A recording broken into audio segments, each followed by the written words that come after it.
স্বৈরতন্ত্রের অবসানের জন্য আমরা যে কোনো অভ্যুত্থান করলাম, সেটা কি পিআরের মাধ্যমে আবার প্রতিষ্ঠিত হবে না? কিভাবে হবে আমি বলি। পিআরের মধ্য দিয়ে মার্কাকে যদি ভোট দেওয়া হলো, সেই দল কাকে এমপি নির্বাচিত করবে জনগণ জানবে না। জানবে সেই দলের সুপ্রিম লিডার, প্রেসিডেন্ট, সেক্রেটারি অথবা মজলিসে শুরা।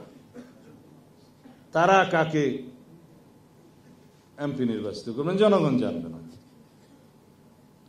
তাহলে স্বৈরতন্ত্রটা কে প্রতিষ্ঠিত করলো? পার্টির নেতা। এখানে একজন বক্তা বলেই গিয়েছেন, পিআরএ কে এমপি হবে সেটা যদি দলের প্রেসিডেন্ট, সেক্রেটারি ঠিক করে, দলের স্ট্যান্ডিং কমিটি ঠিক করে, তাহলে তাদেরকেই নমনম করলে হলো, আর কাউকে তো বোঝার দরকার নাই, এমপি হয়ে যাবে। জনগণ কোথায় এখানে? আমরা সরাসরি নির্বাচনের জন্য সেই 1970 থেকে যুদ্ধ করছি, যে এক ব্যক্তি এক ভোট, পার হেড এক ভোট, যার মাধ্যমে বাংলাদেশ সৃষ্টি হলো। সেই ব্যবস্থাকে আমরা অস্বীকার করার জন্য আবার পিআরের নামে স্বৈরতান্ত্রিক পদ্ধতি উদ্ভাবন করতেছি। এখানে দলীয় স্বৈরতন্ত্র প্রতিষ্ঠিত হবে এবং ব্যক্তি স্বৈরতন্ত্র আবার প্রতিষ্ঠিত হবে। তারা যেভাবে চাইবে, যাকে চাইবে সেই এমপি হবে, জনগণ যাকে চাইবে সেই এমপি হবে না। জনগণ শুধু ভোট দিতে পারবে মার্কা। আর যে সমস্ত দেশে পিআর আছে, বিভিন্ন উন্নত দেশেও আছে, সেখানে জনসংখ্যা অনেক কম। কোন কোন রাষ্ট্রে জনসংখ্যার বিবেচনাতেও তারা পিআর কনসিডার করেছে, এই সুইডেন টুইডেন টাইপ কিছু কিছু দেশে। সেই সমস্ত জায়গায় স্থানীয় সরকার ব্যবস্থা অত্যন্ত স্ট্রং, এবং স্থানীয় সরকারের উপরেই বলতে গেলে জনগণের সমস্ত দৈনন্দিন যেগুলো সার্ভিস আছে সবকিছু নির্ভর করে। সেখানে এমপিদের কাছে কখনোই অন্য কোনো বিষয়ে যাইতে হয় না, শুধু পার্লামেন্টে আইন প্রণয়ন করা ছাড়া।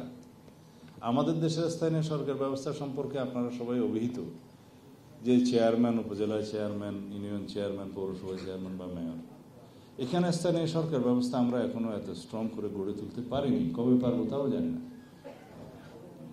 তো যেই দেশের আবহাওয়া অনুযায়ী জামা কাপড় পরতে হয়, যেই দেশের খাদ্যাভ্যাস অনুযায়ী খাদ্য খেতে হয়, যেই দেশের সমস্ত সামাজিক স্ট্রাকচার অনুসারে আমাদেরকে চলতে হয়, সেই দেশের সমস্ত কিছু বিবেচনায় তো আইনগুলো প্রণয়ন করতে হয়। আইন হবে লন্ডনের স্ট্যান্ডার্ড, আর মানুষ হলাম আমরা বাংলাদেশের সিটিজেন, তাহলে সেই আইন কি প্রয়োগ করা যাবে?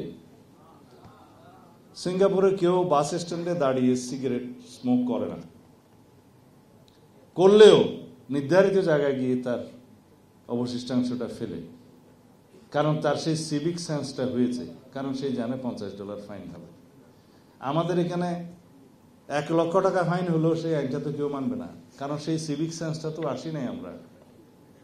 তো সুতরাং এই যে সামাজিক অবস্থার বিবেচনায় ফান্ডামেন্টাল রাইটসের ডিসিশনগুলো দিতে হয়, সেটা আমি আমাদের কনস্টিটিউশনাল লর উপরে যিনি সবচেয়ে বড় বই লিখেছেন, অ্যাটর্নি জেনারেল সাবেক মাহমুদুল ইসলামের বই থেকে বলছি, যে আমাদের জুডিশিয়ারি চিন্তা করতে হবে, প্রিফেসের ফার্স্ট প্রিফেসের একদম সেকেন্ড প্যারায়, যে যখন ফান্ডামেন্টাল রাইটসের ইমপ্লিমেন্টেশনের বিষয়ে জাজমেন্ট হবে, তখন যেন আমরা বাংলাদেশের সোশ্যাল এবং ইকোনমিক কন্ডিশনটাকে বিবেচনা করে সেই জাজমেন্ট দিই, সেই কনটেক্সটে দিই।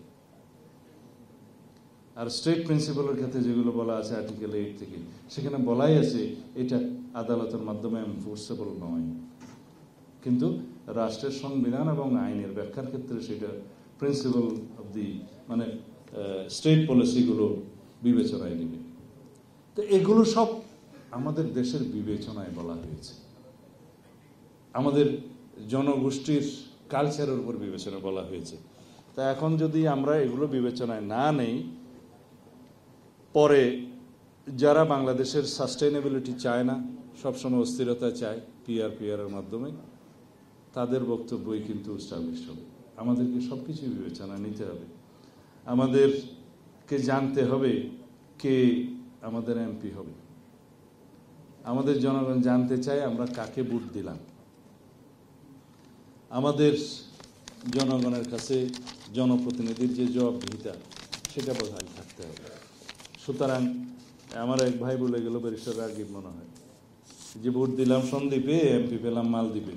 আসলে এটা জনগণেরই বক্তব্য, আমার নিজের ইনভেনশন নয়।